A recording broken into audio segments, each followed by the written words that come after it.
The much-anticipated 2014 Forester is here at University Subaru. Newly redesigned, inside and out, with sleek styling, symmetrical all-wheel drive, and maximum performance. Plus now 32 miles per gallon. Join us for the Subaru Love Spring event going on now and see the all-new Forester. All-wheel, all-weather, all-wow. Available in mid-Missouri only at University Subaru. The wise choice.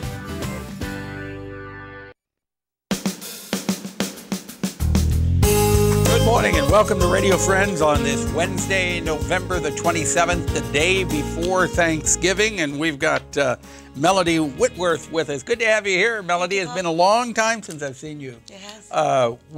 We worked together many years ago with Dogs Deserve Better, promoting that event that organization. You're here and you're still with Dogs Deserve Better. I am. Right? The fact that dogs should not be chained. Fighting chained dogs, yes. Yeah. But you are here today to tell us about a magazine called the Pet Project Magazine. What is that? Right. I created Pet Project Magazine as kind of an extension of my rescue efforts that I've been involved with for the past few years, as you know. And being involved in the rescue efforts in Columbia and the surrounding area, there are a lot of groups out there that are always trying to raise awareness, fundraise, have adoption events. And I realized that there is so much going on in the community that there needed to be a way for us to all present it to the community. To one place that you can find it all. Right. And I tell you, I know firsthand, Melody, you are a genuine pet lover. You really care about the welfare of our four-legged friends. And you do everything you can to make life better for them. You were telling me now that you were instrumental in having an ordinance passed in the city of Columbia about not being able to have a dog chained 24 hours a day in the yard. That's right. So how does that work? The health department is the department that runs animal control. And we worked with city council to get an anti-chaining ordinance passed. It is written that a dog cannot be tethered as a primary means of confinement. So what that means in layman's terms is because we're dealing with one day in a week, equates to 12 hours. So a dog is not allowed to be tethered in any form, be it a chain, a rope, one of those tethers that you can buy at the store, for more than 12 hours a day. At a day. Yes. But this is only in the city of Columbia. Consecutively in a day, yeah. And I see this outside the city a lot. Yes. And I think a lot of times people are not really thinking about the fact that this is not good for the animal. If you're going to have a dog, you want that dog, for many people, is like a member of the family. My pets are a member of my family. Yes. They live in the house with me because they're like my kids. Right. And I think a lot of people feel the same way, but unfortunately there are some that do not. They're the lucky ones. But being chained or penned for a dog's entire life, it's just existing, it's not living. Exactly. So we want them to live. We domesticated them. We brought them, from the wild, domesticated them as pets. So it's our responsibility to make sure we give them what they need, and they require more than just food, water, shelter. Right. Go ahead. This magazine is kind of the way that I found is the best way to reach out to people, to educate them on pets' needs. And it's free. The magazine is free. You can pick it up at pet stores. Yes. All the area pet stores. It's in about 60 locations right now, and we've also expanded outside Columbia, Fayette, Fulton, Centralia, Boonville. Okay. It's available at Schnucks.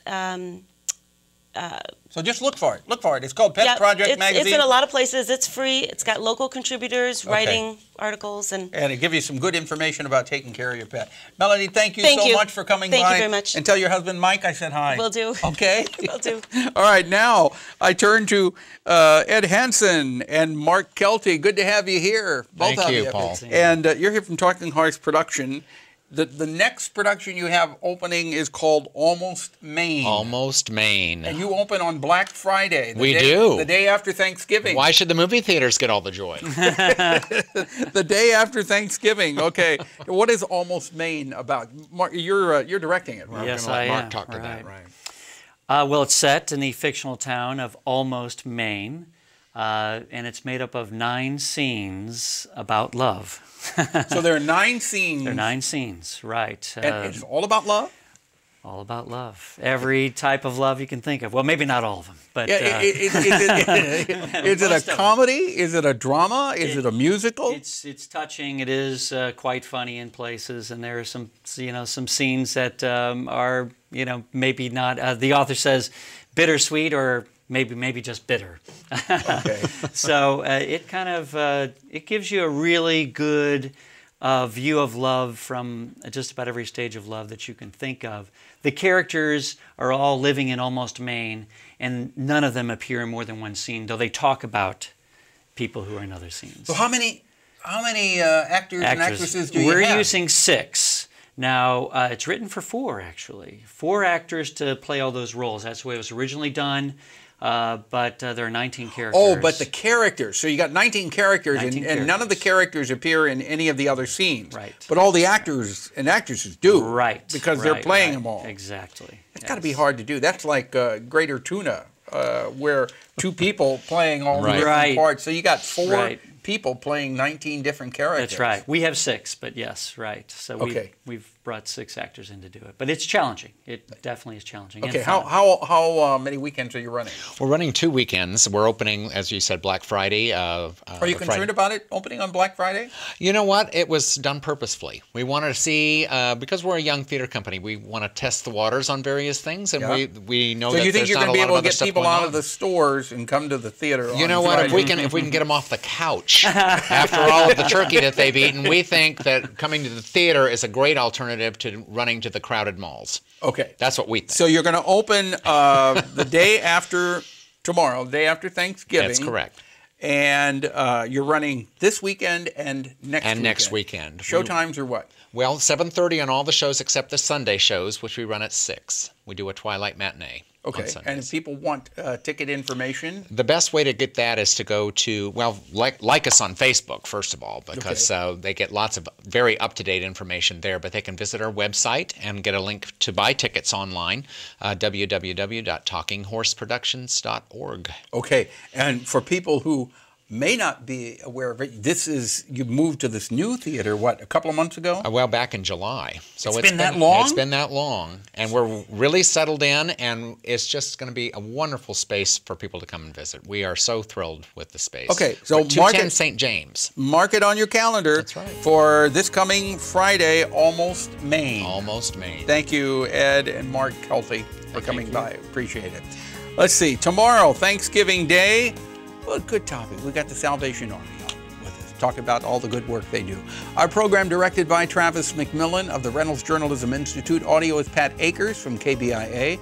Our floor director is Sifan Oyung, and our assistant producer and guest coordinator, Uncle James Mauser. If there's something you'd like to hear or see, I'd love to hear from you.